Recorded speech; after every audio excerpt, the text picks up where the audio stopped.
So I used to be a CNA at a hospital in Missouri. Our general job description is to take vitals at specified times, document input and output, and then just help patients with whatever they need. But occasionally, we have to be a sitter for someone, which usually means the person is being crazy or is on suicide watch and needs to have someone with them at all times.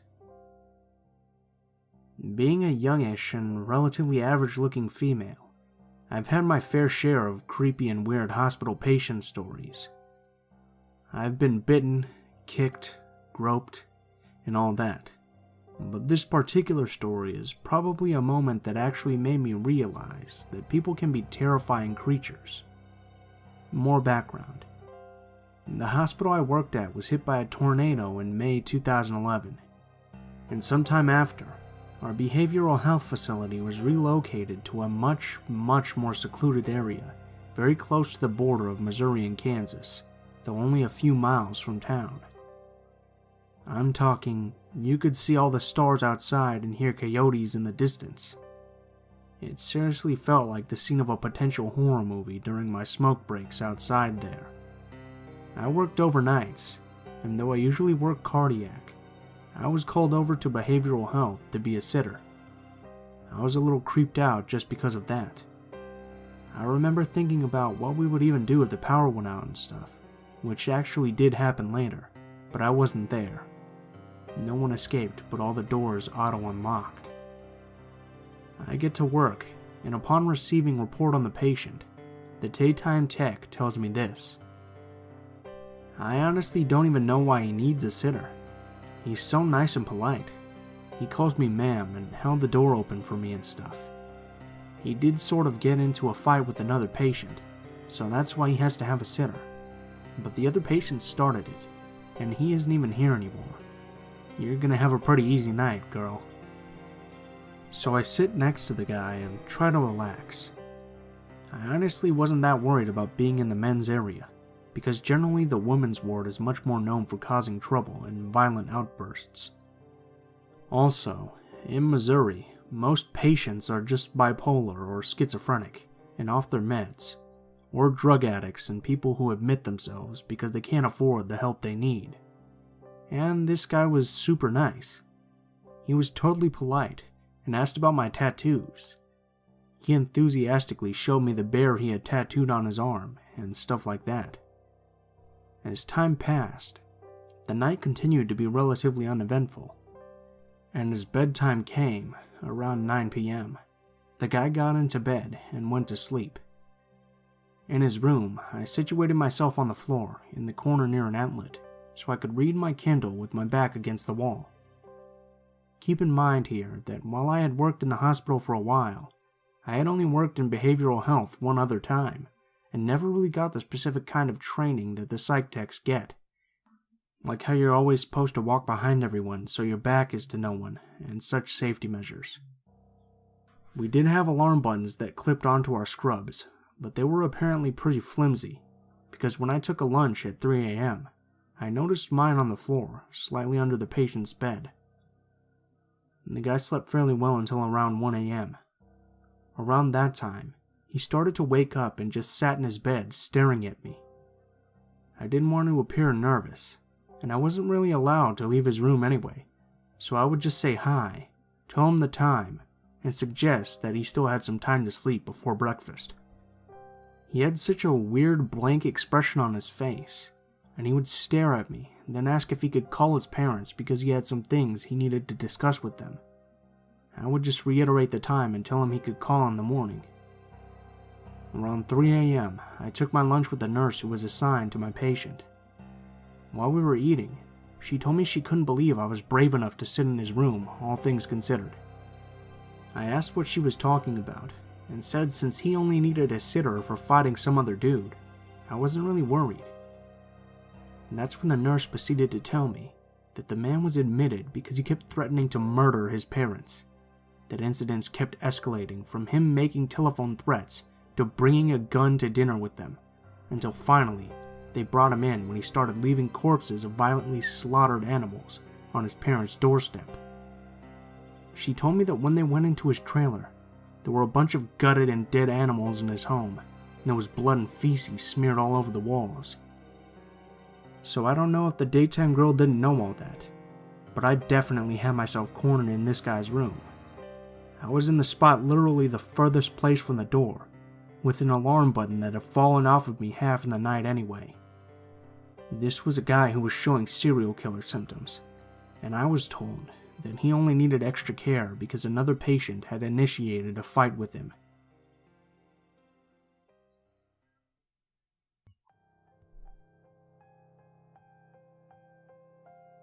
When I was 20, I was hospitalized due to immunodeficiency for multiple infections, including one that had to be surgically excised. A lot of crazy stuff happened during that visit, including being misdiagnosed with AIDS and flesh-eating bacteria. And this is at one of the best hospitals in the USA. But this was by far the scariest thing that occurred during my stay.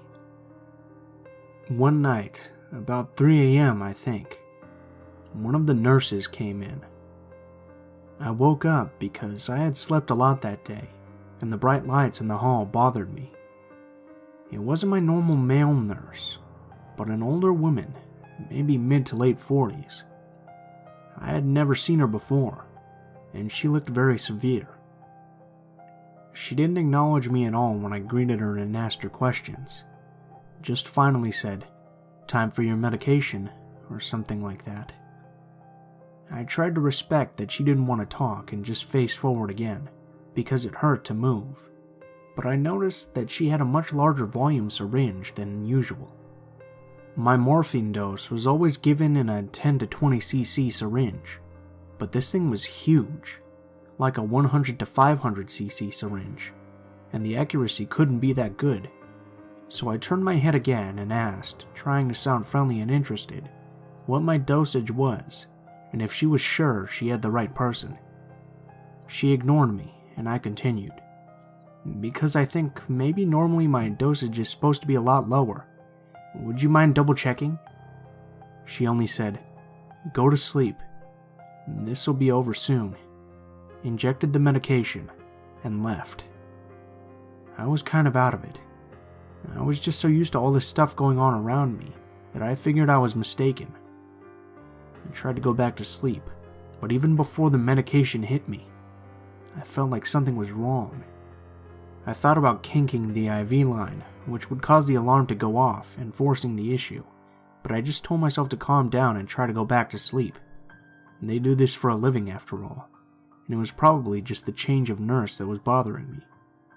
So after a time, I don't really know how much time, I start to feel more genuinely, undeniably weird. First, everything felt hot, or rather, hot on the outside, like I'm radiating heat from the surface of my skin everywhere, but cold on the inside of my skin. Around then, I started to notice that everything had turned a shade of red, and it was all pulsing with what I imagined was my heartbeat. So I'm staring at the ceiling in the dim, and everything I can see is through this red filter, pulsing slightly. I can feel goosebumps on every inch of my body. Then, I feel nothing. I lose all sensation in my skin. I can still feel pressure, but I can't feel anything else, except intricate ripples across my body, as though I'm naked and the window is open, and eventually even these fade. But they're a good example of the mental confusion that set in.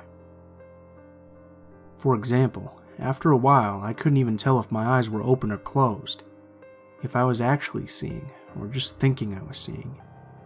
When all sensation finally left me, I felt like I was floating 5 feet off the surface of the bed. I realize, as I'm testing my ability to sense things, that I'm having a hard time moving. Moving my hand or arm takes a concentrated effort. At this point, I somehow managed to hit the call button, for which I am later grateful. But nothing feels emergent.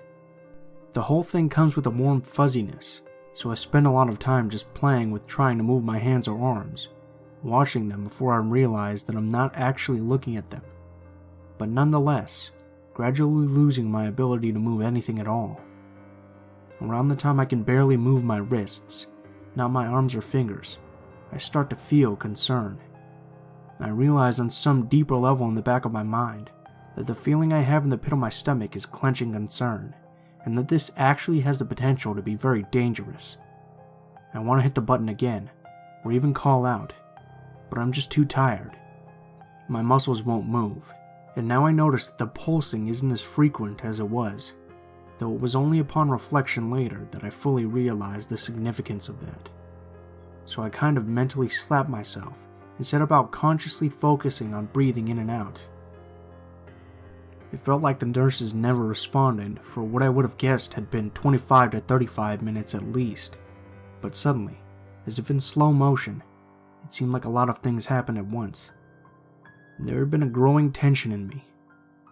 If I could have flexed every muscle in my body, I would have been. I was fighting something very hard. And then my nurse came in.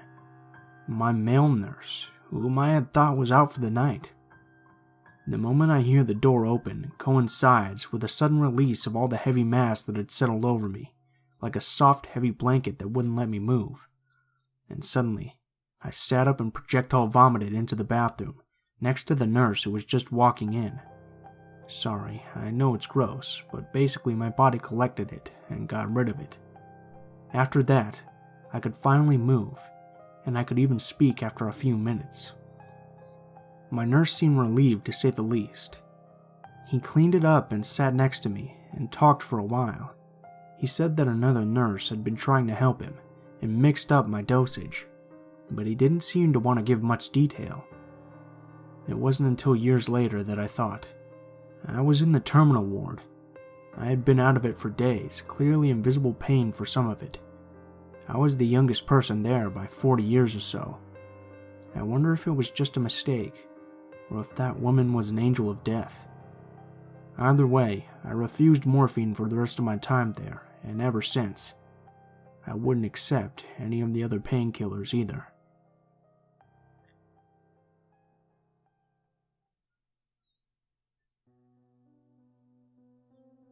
I'm a 28-year-old guy from England.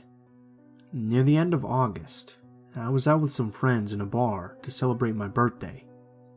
It was near the end of the night, and we decided it was time to go home, having been out for 8 hours at this point. We were up on the first floor of the bar, and my friends went down the staircase to the main doors ahead of me. For reasons my advanced drunkenness has caused me to forget, I decided to try taking a shortcut off the stage next to the stairs instead. I'm guessing I just stepped off the stage thinking that it was a short drop to the ground, but it was closer to about 5 or 6 feet, and I hit the ground with my legs straight and my knees locked. Snap. I instantly knew something was seriously wrong. Cue a 999 call and a surprisingly calm ambulance ride to the hospital after being dosed up on gas and air. At the hospital, they gave me an x-ray and discovered I'd broken both of my legs. By this point, I had already sort of guessed. Your right foot pointing down instead of up is a pretty good indication, and my heart sank further when the attending doctor told me they'd have to admit me ahead of corrective surgery in the next couple of days. By now, they'd given me quite a bit of morphine, and I was still huffing gas and air like a champ, so I was fairly out of it. A porter wheeled me up to the ward and introduced me to a nurse, who explained I was going to be put into the men's ward, as they'd had to separate genders the previous day into different rooms. I would have thought they'd do this anyway, but whatever. Even out of it on pain meds, I remember thinking it was a pretty weird thing to mention. My nurse set me up in my room, right by the ward entrance. My bed was one of 5 in there, and was next to the room's shared toilet and shower room. It was around 5 a.m., and the entire place was quiet and dark. As the nurse took me through all the admittance procedures, I could vaguely make out a guy in the bed opposite. Unlike the others in the room, he was awake and sitting up in his bed to watch me being brought in. I couldn't see his face, but the patchy white hair on his head was catching the moonlight coming in from the windows, so I guessed he was an older guy. What struck me was how still he was sitting there, almost like a statue.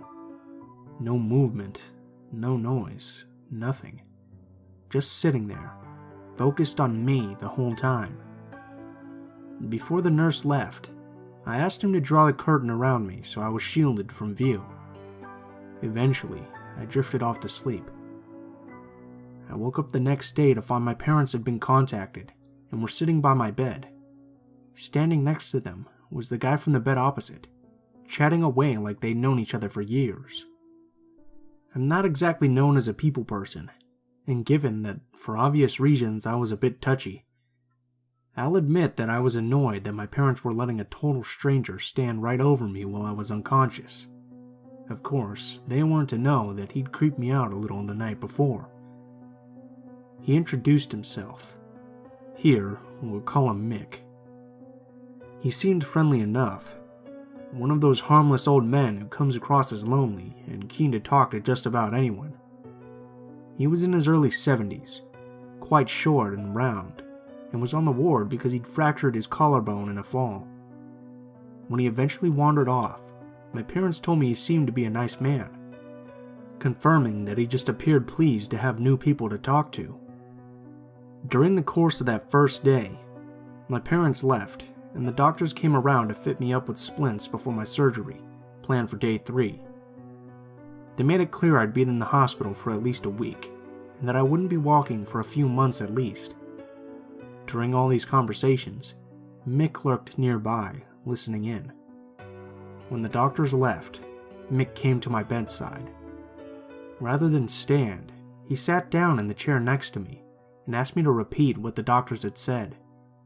I wasn't in much of a mood to chat, and because I've got it into my head that he was harmless, I asked why he'd need to know since he only stood a few feet away and must have heard everything. The second those words left my lips, his entire demeanor changed. The sweet old man that had been sitting in that chair was gone, and his face went blank, like it had flattened. He fixed me with this weird stare, and one corner of his mouth lifted into a lopsided grin. My wife just died, you know. Again, I'm not a people person, and conversations about death are way outside of my wheelhouse. I stuttered a little, trying to find the appropriate words.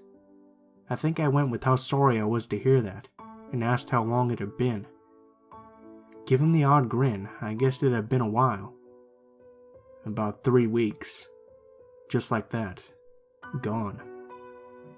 His face never changed the whole time. It dawned on me that maybe he wasn't totally mentally present at that point. He never broke eye contact either, just looking at me and grinning. One of those looks that isn't immediately sinister, but then just goes on a little bit too long.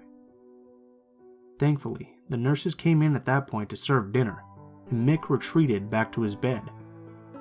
He watched the TV the rest of the day, and I put my iPod on so I had an excuse not to make any more conversation. Right then, I just thought he was a little left of normal, and it was more weirdness than I could deal with. When the lights out came around, I asked the nurses to draw the curtains around my bed for me. Although I was still quite in a bit of pain, I drifted off early. I woke up in what had to have been the early hours of the morning. One of those gradual awakenings where you know something's not quite right, but you can't work out what. The ward was almost totally dark and silent again, especially around my bed with the curtains drawn. I assumed the weird feeling was down to, being in the hospital with 2 epically shattered legs and turned my head to the left onto the pillow. Then, I nearly rolled off the opposite side in shock. Standing there, inside of the drawn curtain right next to my bed, was Mick. Just stood there, watching me. Like you do when you've had a shock, I said something stupid. "This isn't where you sleep." Nothing. Same blank stare. Same creepy half smile. Barely a ruler length from my face. I thought he might have been sleepwalking, but he didn't have the glazed look to go with it. He seemed perfectly alert, just happy to be stood there observing me. "Mick, how long have you been there?" That's when I got that special kind of chill you get when something really freaks you the fuck out. Rather than reply, he smiled really wide so I saw both rows of his teeth, then shuffled back around the curtain to his own bed. I didn't sleep the rest of that night. Because he never really left the room, and I certainly wasn't going anywhere, I didn't mention it to the nurses. I did text a few friends who were visiting the next day, and told them to watch out for him when they came through. He stayed away during their visit, and they said he seemed like a normal old man, which he did at that point. As the day went on, I decided I'd made more of it than I should have, and was just on edge because of what I had going on, being in unfamiliar surroundings and such. That day, I went in for my surgery. I came to about 6 hours later to find myself hooked up to a morphine pump. As a result, I was absolutely out of my tree high the entire evening, and was in such a good opiate-fueled mood, I totally forgot about Mick. Big mistake. It got to the early hours again, and I was playing a game on my phone, oblivious. Because nurses were checking me every hour or so, they disturbed the curtains around my bed a lot as they came and went. The last nurse had left a gap about 6 inches wide where the curtains met, typically right in the part opposite Mick's bed.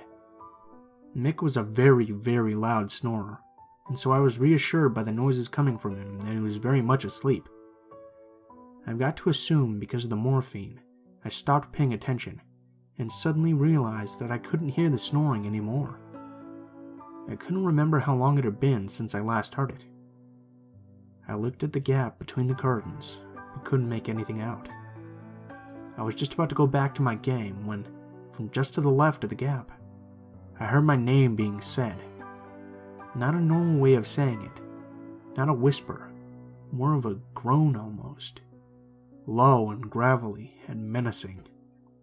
I froze. I mean, what's the protocol when a pensioner has got out of bed in the middle of the night for the second night running to mess with you? I sat paralyzed, with this odd sense of vulnerability. I was immobile. I couldn't really confront him or get up and leave. I was stuck in my bed, heavy bandages and braces around both legs and hooked to an IV. I slowly moved my hand down from my phone to the call button for the nurses.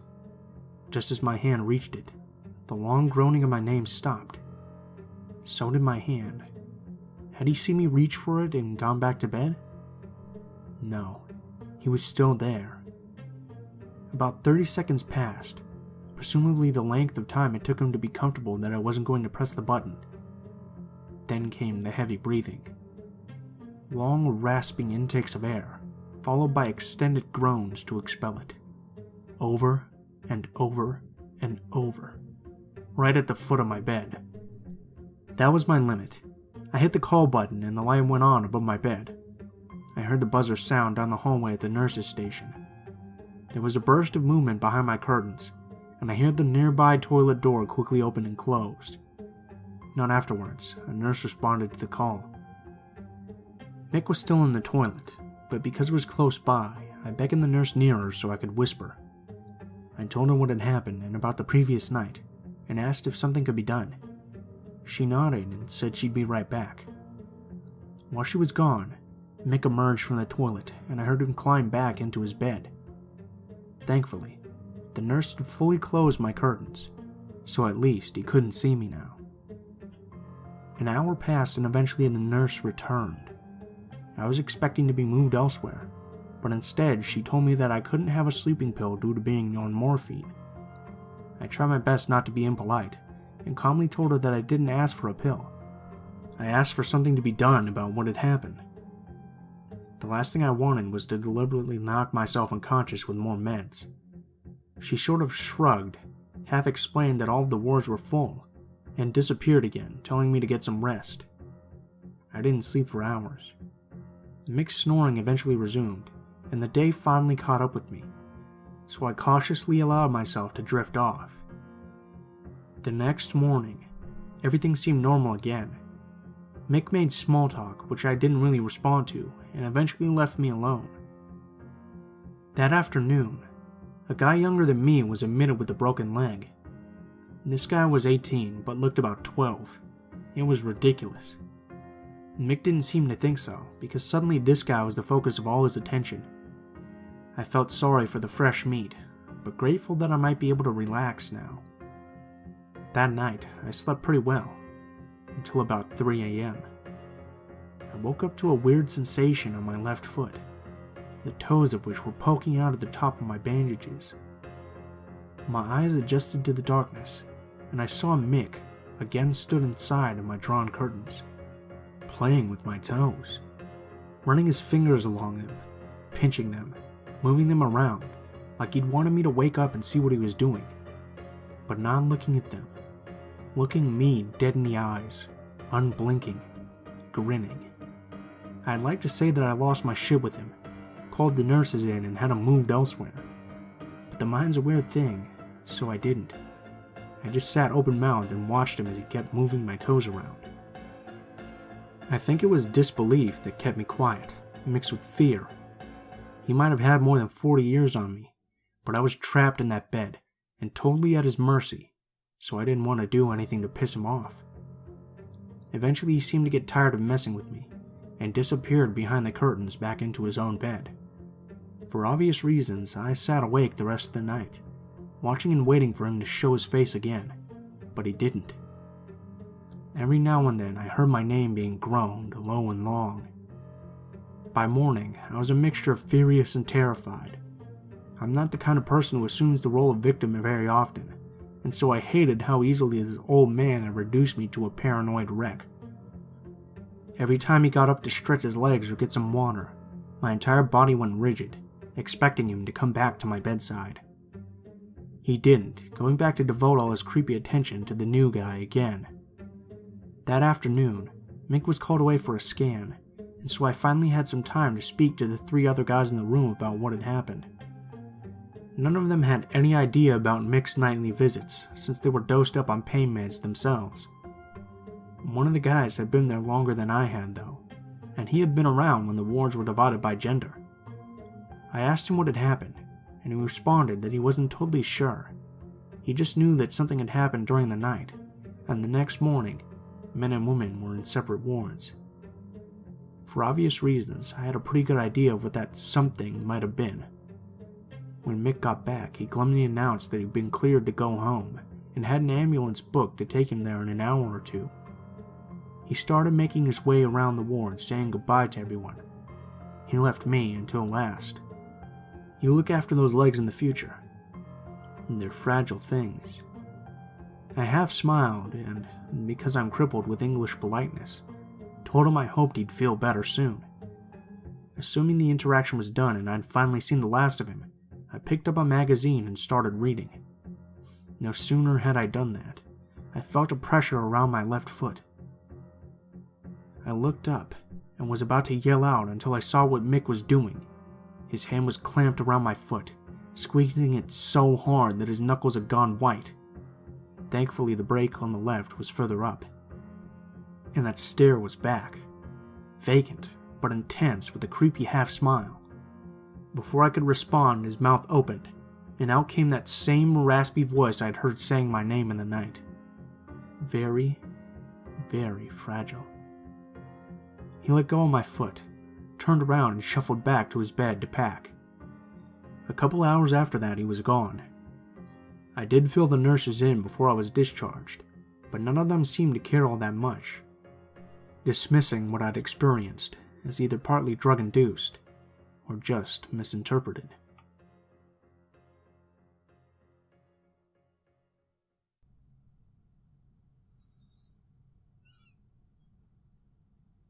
What's up, guys? Blue Spooky here, as always. I just wanted to thank you guys so much for watching, especially if you made it this far to the end of the video. If you guys liked the video, please feel free to leave a comment, and possibly leave a like or share if you feel so inclined.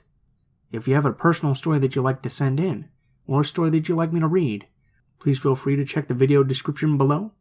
It will have links to all of my social media, including my Facebook, Twitter, and Gmail accounts. Go ahead and send me a message on any of those, and I'll try to include your story in a video as soon as possible. If you do decide to send in a story, please include in the tagline what type of story it is, and also how you'd like to be credited if I do end up using your story in a video. This weekend is going to be the Q&A update video, and then over the weekend I'm going to put together all the questions and answer the Q&A. So I'll be putting that update video up soon. So you guys can go ahead and look forward to that if that's something that you're interested in. Thank you guys so much for watching, and I hope you guys have a great day.